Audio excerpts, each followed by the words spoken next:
പ്രിയ സുഹൃത്തുക്കളെ, ആദം മുതൽ ഈനോക്ക് വരെയുള്ള വംശപരമ്പരയിൽ സംഭവിച്ചതൊക്കെയും അതിനുശേഷം വരുവാനിരിക്കുന്ന വംശപരമ്പരയുടെ കാലത്ത് സംഭവിക്കാൻ പോകുന്നതൊക്കെയും ദൈവപുത്രന്റെ ആദ്യ വരവ് വരെയുള്ള സംഭവങ്ങളടങ്ങിയ രണ്ടാം ദർശനത്തിൽ ഹിബ്രു ജനത ദൈവത്തിൻ്റെ വാഗ്ദത്ത ഭൂമിയായ കനാൻ ദേശത്ത് പ്രവേശിക്കുന്നത് നാം കണ്ടു കഴിഞ്ഞു. രാജാവായി അഭിഷേകം ചെയ്യപ്പെട്ട ശൗലിൻ്റെയും ദാവീദിൻ്റെയും കാലം വരെ നാം എത്തി നിൽക്കുകയാണ്. ഇത് മലയാളത്തിലേക്ക് ട്രാൻസ്ലേറ്റ് ചെയ്യുവാൻ ഞാൻ തിരഞ്ഞെടുത്തിരിക്കുന്നത് എത്യോപ്യൻ ഭാഷയായ ഗീസിൽ നിന്നും മിഖായേൽ നൈബ് ഇംഗ്ലീഷിലേക്ക് വിവർത്തനം ചെയ്തതിൽ നിന്നുമാണ്. നമുക്കതിലേക്ക് കടക്കാം.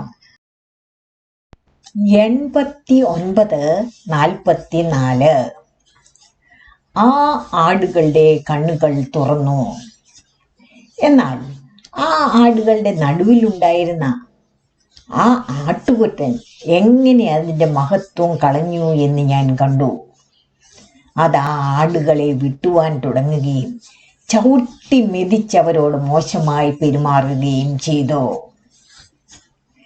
തൻ്റെ മഹത്വം കളഞ്ഞ ഈ ആട്ടുകൊറ്റൻ ആരാണ്? മൃഗങ്ങളുടെ അപ്പോക്കലിപ്സിൽ മൃഗങ്ങൾ ഇസ്രായേലിൻ്റെ ചരിത്രത്തിലെ വ്യത്യസ്ത ഗ്രൂപ്പുകളെയും നേതാക്കന്മാരുടെയും പ്രതീകങ്ങളാണ്. ആടുകൾ ഇസ്രായേൽ ജനതയെയും, കാളകൾ പിതാക്കന്മാരായ അബ്രഹാം, ഇസഹാക്ക്, യാക്കോബ് ഇവരെയും, ആട്ടുകൊറ്റന്മാർ ഇസ്രായേൽ ജനതയെ നയിക്കുവാനായി അവരുടെ ഇടയിൽ നിന്നും ദൈവത്താൽ തിരഞ്ഞെടുക്കപ്പെട്ട പ്രധാന വ്യക്തികൾ, രാജാക്കന്മാർ, ജഡ്ജസ് ഇവരെയും, മറ്റുള്ള മൃഗങ്ങളും പക്ഷികളും വിദേശ രാഷ്ട്രങ്ങളെയും ഭരണാധികാരികളെയും പ്രതിനിധാനം ചെയ്യുന്നു. ഈ വാക്യത്തിലെ തൻ്റെ ദൈവത്താൽ നൽകപ്പെട്ട മഹത്വം ഉപേക്ഷിച്ച് താൻ നയിച്ച ആടുകളെ തന്നെ ഉപദ്രവിക്കുവാൻ തുടങ്ങിയ ആട്ടുകൊറ്റൻ ബൈബിളിലെ ശമൂവേലിൻ്റെ ബുക്കിൽ രേഖപ്പെടുത്തിയിരിക്കുന്ന ശൗലാണ്. ഈ ആട്ടുകൊറ്റൻ ശൗലാണ് എന്ന് കാണിക്കുന്ന ബൈബിൾ റെഫറൻസ് നമുക്കൊന്ന് പരിശോധിക്കാം. 1 ശമൂവേൽ 10. ഇസ്രായേലിനെ നന്നായി നയിച്ച, മഹത്വത്തോടെ അഭിഷേകം ചെയ്യപ്പെട്ട ആദ്യത്തെ രാജാവായിരുന്നു ശൗൽ. 1 ശമൂവേൽ 15. ദൈവത്തോട് അനുസരണക്കേട് കാണിച്ചപ്പോൾ അവന് അവൻ്റെ മഹത്വം നഷ്ടപ്പെട്ടു. 1 ശമൂവേൽ 16. ദൈവം ശൗലിനെ തള്ളിക്കളഞ്ഞു, പകരം ദാവീദിനെ തിരഞ്ഞെടുത്തു. പിൽക്കാലത്തിൽ ശൗലിൻ്റെ പെരുമാറ്റത്തിൽ മാറ്റം വരുന്നത് നമുക്ക് ബൈബിളിൽ കാണാം. സ്വന്തം ജനത്തെ ആക്രമിക്കുകയും ദാവീദിനെ പീഡിപ്പിക്കുകയും ചെയ്ത ശൗൽ ആടുകളെ വെട്ടുകയും ചവിട്ടുകയും ചെയ്യുന്ന ആടിൻ്റെ ചിത്രവുമായി പൊരുത്തപ്പെടുന്നു. 89:45 ആടുകളുടെ നാഥൻ ആ ആടിനെ മറ്റൊരാടിൻ്റെ അടുക്കിലേക്ക് അയച്ചു. തൻ്റെ മഹത്വം ഉപേക്ഷിച്ച ആടിനു പകരമായി ആടുകളെ നയിക്കുവാനായി അതിനെ ഒരു ആട്ടുകൊറ്റനായി വളർത്തിയെടുത്തു.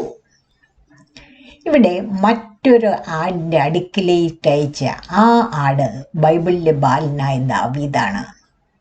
എങ്ങനെയാണ് ആടുമായി ദാവീദ് യോജിക്കുന്നത് എന്ന് നമുക്ക് നോക്കാം. ഒരു എളിയ ഇടയ ബാലനായിരുന്ന അദ്ദേഹത്തെ ദൈവം ഒരു ആട്ടുകൊറ്റനാക്കി, അതായത് രാജാവായി ഉയർത്തി. ശൗലിനെ മാറ്റിസ്ഥാപിച്ച് ഇസ്രായേലിൻ്റെ ഇടയ രാജാവായി തീർന്ന ദാവീദ് രാജാവ് തികച്ചും ഈ ദർശനത്തിലെ ആട്ടുകൊറ്റൻ്റെ പ്രതീകമാണ്. 89:46 അതതിൻ്റെ അടുക്കിലേക്ക് പോയി അതിനോട് മാത്രം സംസാരിച്ചു. ആ ആട്ടുകൊറ്റനെ വളർത്തി അതിനെ ആ ആടുകളുടെ പ്രഭുവും നേതാവുമാക്കി. ഇതെല്ലാം നടക്കുമ്പോൾ ആ നായ്ക്കൾ ആടുകളെ പീഡിപ്പിക്കുകയായിരുന്നു. ആരാണ് അതിൻ്റെ അടുക്കിലേക്ക് പോയി അതിനോട് മാത്രം സംസാരിച്ച ഇത്? മുൻകാല പരാമർശങ്ങളൊന്നുമില്ലാതെയാണ് ഇത് ഇവിടെ ഉപയോഗിച്ചിരിക്കുന്നത്. ഒരു പുതിയ വ്യക്തിയെക്കുറിച്ച് പറയുമ്പോൾ സാധാരണയായി മൃഗങ്ങളുടെ അപ്പോക്കാലിപ്സിൽ ഇത് എന്ന വാചകം ഉപയോഗിക്കുന്നത് ദൈവത്തിനോ ദൈവത്താൽ അയക്കപ്പെട്ട മെസ്സഞ്ചേഴ്സിനെയോ ആണ്, സാധാരണയായി ദൈവദൂതന്മാരെ. ഇതിനു പ്രതീകമായി ബൈബിളിൽ 1 ശമൂവേൽ 16 അധ്യായത്തിൽ ദൈവം ദാവീദിനെ സ്വകാര്യമായി തിരഞ്ഞെടുക്കുന്നതും അവൻ്റെ സഹോദരന്മാരെ കൂടാതെ അവനെ മാത്രമായി ഒറ്റയ്ക്ക് അഭിഷേകം ചെയ്യാൻ പ്രവാചകനായ ശമൂവേലിനെ അയക്കുന്നതും നമുക്ക് കാണാം. 2, ആ ആട്ടുകൊറ്റനെ വളർത്തി അതിനെ ആ ആടുകളുടെ പ്രഭുവും നേതാവുമാക്കി. ബൈബിളിൽ 2 ശമൂവേൽ 5 അധ്യായം, സങ്കീർത്തനം 78 അധ്യായം ഇവയിൽ ദാവീദ് ഇസ്രായേലിന്റെ രാജകുമാരനും ഇടയനുമായി മാറുന്നത് നമുക്ക് കാണാം. 3, ഈ സമയങ്ങളിൽ ആ നായ്ക്കൾ ആടുകളെ അടിച്ചമർത്തിക്കൊണ്ടിരിക്കുകയായിരുന്നു. ഇത് മറ്റ് രാജ്യങ്ങളുടെ ആക്രമണത്തെക്കുറിച്ചാണ് പറയുന്നത്. 1 ശമൂവേൽ 13 അധ്യായത്തിൽ ഫിലിസ്തീനരാൽ ഉണ്ടായ ഇസ്രായേലിന്റെ അടിച്ചമർത്തൽ, 17 അധ്യായത്തിൽ ഗോലിയാത്തിന്റെ അടിച്ചമർത്തൽ, 2 ശമൂവേൽ 5 ദാവീദ് രാജാവാകുമ്പോൾ വീണ്ടും ഫിലിസ്തീർ ആക്രമിക്കുന്നു. 89:47 ഒന്നാമത്തെ ആട്ടുകൊറ്റൻ ആ രണ്ടാമത്തെ ആട്ടുകൊറ്റനെ പിന്തുടർന്നു. രണ്ടാമത്തെ ആട്ടുകൊറ്റൻ അപ്പോൾ എഴുന്നേറ്റ് അതിൻ്റെ മുന്നിൽ നിന്നും ഓടിപ്പോയി. ആ നായ്ക്കൾ ആദ്യത്തെ ആട്ടുകൊറ്റനെ വീഴ്ത്തുന്നത് വരെ ഞാൻ നോക്കിക്കൊണ്ടിരുന്നു. ഇതിലെ രണ്ടാമത്തെ ആട്ടുകൊറ്റൻ ദാവീദും അവനെ പിന്തുടരുന്ന ഒന്നാമത്തെ ആട്ടുകൊറ്റൻ ശൗലുമാണ്.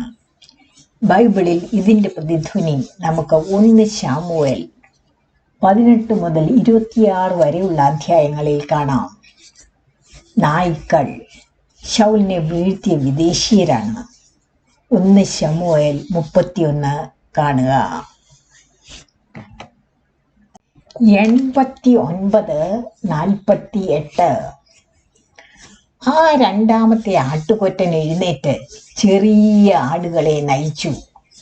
ആ ആട്ടുകൊറ്റൻ അനേകം ആടുകളെ ജനിപ്പിച്ചിട്ടുറങ്ങി. ആ സ്ഥാനത്ത് ഒരു ചെറിയ ആട് അതിനു പകരം ഒരു ആട്ടുകൊറ്റനായി ആ ആടുകളുടെ പ്രഭുവും നേതാവുമായി തീർന്നു.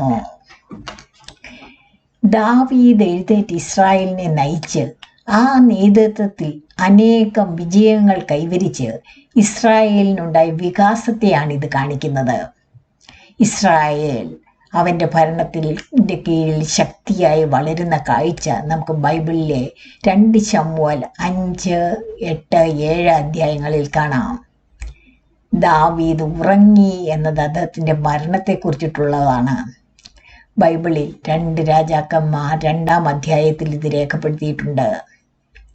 ഒരു ചെറിയ ആട് അതിൻ്റെ സ്ഥാനത്ത് ഒരു ആട്ടുകൊറ്റനായി പ്രഭു നേതാവുമായി. ഇത് ശലോമോനെ കുറിച്ചുള്ളതാണ്. ശലോമോൻ ഇസ്രായേലിനെ സമാധാനത്തിലും സമൃദ്ധിയിലും നയിക്കുന്നത് 1 രാജാക്കന്മാർ 3 മുതൽ 10 വരെയുള്ള അധ്യായങ്ങളിൽ നമുക്ക് കാണാം. ഇങ്ങനെ ഇത് ഇസ്രായേലിന്റെ രാജവാഴ്ചയുടെ ഒഴുക്കിനോട് തികച്ചും യോജിക്കുന്നു. 89:49 ആ ആടുകൾ വളരുകയും വർദ്ധിക്കുകയും ചെയ്തു. എന്നാൽ എല്ലാ നായ്ക്കളും കുറുക്കന്മാരും കാട്ടുപന്നികളുമെല്ലാം ഭയന്ന് അതിൽ നിന്ന് ഓടിപ്പോയി. ആ ആട്ടുകൊറ്റൻ സകല മൃഗങ്ങളെയും തല്ലിക്കൊന്നു. ആ മൃഗങ്ങൾ പിന്നീട് ഒരിക്കലും ആടുകളുടെ ഇടയിൽ നിലനിന്നില്ല. അവരിൽ നിന്ന് കൂടുതലൊന്നും പിടിച്ചെടുത്തതുമില്ല. ഇതിലെ ശക്തനായ ഒരു ആട്ടിൻകുട്ടിയുടെ കീഴിൽ ആടുകളുടെ സമാധാനത്തിൻ്റെയും സുരക്ഷിതത്വത്തിൻ്റെയും ആധിപത്യത്തിൻ്റെയും ഒരു കാലഘട്ടത്തെ വിവരിക്കുന്നത് ശലോമോന്റെ സുവർണ കാലഘട്ടവുമായി യോജിക്കുന്നു. നായ്ക്കൾ, കുറുക്കന്മാർ, കാട്ടുപന്നികൾ ഇവ ഓടിപ്പോവുകയും ആടുകളെ ആക്രമിക്കാതിരിക്കുകയും ചെയ്യുന്നു. ഇത് ബൈബിൾ സമാന്തരങ്ങൾ നമുക്ക് 1 രാജാക്കന്മാർ 4-5 അധ്യായങ്ങളിലും ദിനവൃത്താന്തം 22-ാം അധ്യായത്തിലും കാണാം. ശലോമോന്റെ ഭരണത്തിന് കീഴിൽ ശത്രുക്കളുടെ ശല്യമില്ലാതെ സമാധാനവും സന്തോഷകരവുമായ ഇസ്രായേൽ ജനതയുടെ ഒരു കാലവുമായി ഇത് പൊരുത്തപ്പെടുന്നു. 89-50 ആ വീട് വലുതും വിശാലവുമായി തീർന്നു. ആ ആടുകൾക്കായി ആടുകളുടെ നാഥനു വേണ്ടിയുള്ള ആ വീടിന് മുകളിൽ ഒരു ഉയർന്ന ഗോപുരം പണിതു. ആ വീട് താഴ്ന്നതായിരുന്നു, പക്ഷേ ഗോപുരം ഉയർന്നു പൊങ്ങി. ആടുകളുടെ നാഥൻ ആ ഗോപുരത്തിൽ നിന്നും അവർ അവന്റെ മുമ്പാകെ ഒരു മേശ വിരിച്ചു. ഇതിലെ വീട് ലോർഡിന്റെ ആലയത്തെയും ഗോപുരം ഒരു ഉയർന്ന ഘടനയോ ദൈവസാമീപ്യം അനുഭവപ്പെടുന്ന ആ ആലയത്തിലെ അതിവിശുദ്ധ സ്ഥലത്തെയോ സൂചിപ്പിക്കുന്നു. അവർ ലോർഡിന് മുൻപാകെ ഒരു മേശ ഒരുക്കി എന്നത് 1 രാജാക്കന്മാർ 7-ാം അധ്യായത്തിലെ ശലോമോൻ യഹോവയുടെ ആലയത്തിനുള്ള സകല ഉപകരണങ്ങളും ഉണ്ടാക്കി. പൊൻപീഠം, കാഴ്ച വയ്ക്കുന്ന പൊൻമേശ എന്ന വാക്യത്തോട് യോജിക്കുന്നു. 89-51 ആ ആടുകളെ വീണ്ടും ഞാൻ കണ്ടു. എങ്ങനെ അവർക്ക് വഴിതെറ്റിപ്പോയി! പല വഴികളിലൂടെ നടന്നവർ ആ വീട് ഉപേക്ഷിച്ചതെങ്ങനെയെന്ന്. ആടുകളുടെ യജമാനൻ ചില ആടുകളെ വിളിച്ച് ആ ആടുകളുടെ അടുക്കലേക്ക് അയച്ചു. പക്ഷേ ആടുകൾ അവയെ കൊല്ലുവാൻ തുടങ്ങി. ഇതിലെ ചില വരികൾ എന്തിനെയാണ് പ്രതീകപ്പെടുത്തുന്നത് എന്ന് നമുക്ക് നോക്കാം. ഒന്നാമതായി, അവർക്ക് വഴി തെറ്റിപ്പോയി, പല വഴികളിലൂടെ നടന്നവർ ആ വീട് ഉപേക്ഷിച്ചു എന്നത്.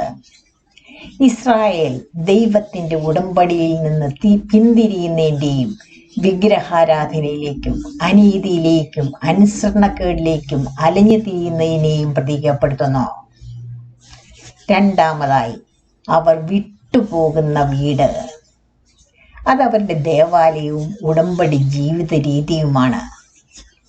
മൂന്നാമതായി, ആടുകളുടെ നാഥൻ ചില ആടുകളെ വിളിച്ച് ആടുകളുടെ അടുക്കിലേക്ക് അയച്ചു.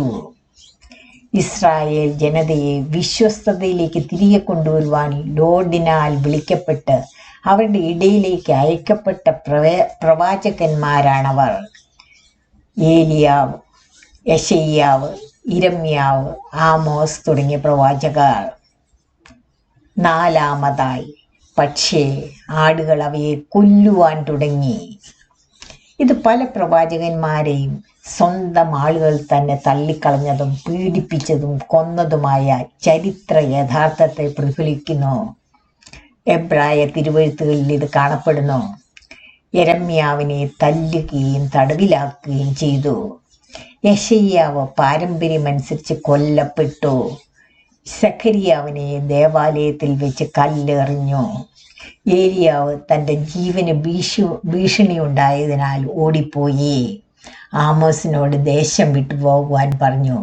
യേശു പിന്നീട് വിലപിക്കുന്നു, ഹേ യെരുശലേമേ, പ്രവാചകന്മാരെ കൊന്നവളെ എന്ന്. ശേഷമുള്ളത് അടുത്ത വീഡിയോയിൽ. സബ്സ്ക്രൈബ് ചെയ്ത് എന്നോടൊപ്പം നിൽക്കൂ. സത്യം നമ്മെ നയിക്കട്ടെ. ഓരോ ചുവടും ദൈവകൃപയുടെ പ്രതിഫലനമായിരിക്കട്ടെ. അടുത്ത വീഡിയോ നഷ്ടപ്പെടാതിരിക്കുവാൻ സബ്സ്ക്രൈബ് ചെയ്ത് ബെൽ ഐക്കണിൽ ടാപ്പ് ചെയ്യാൻ മറക്കരുത്. Thank you.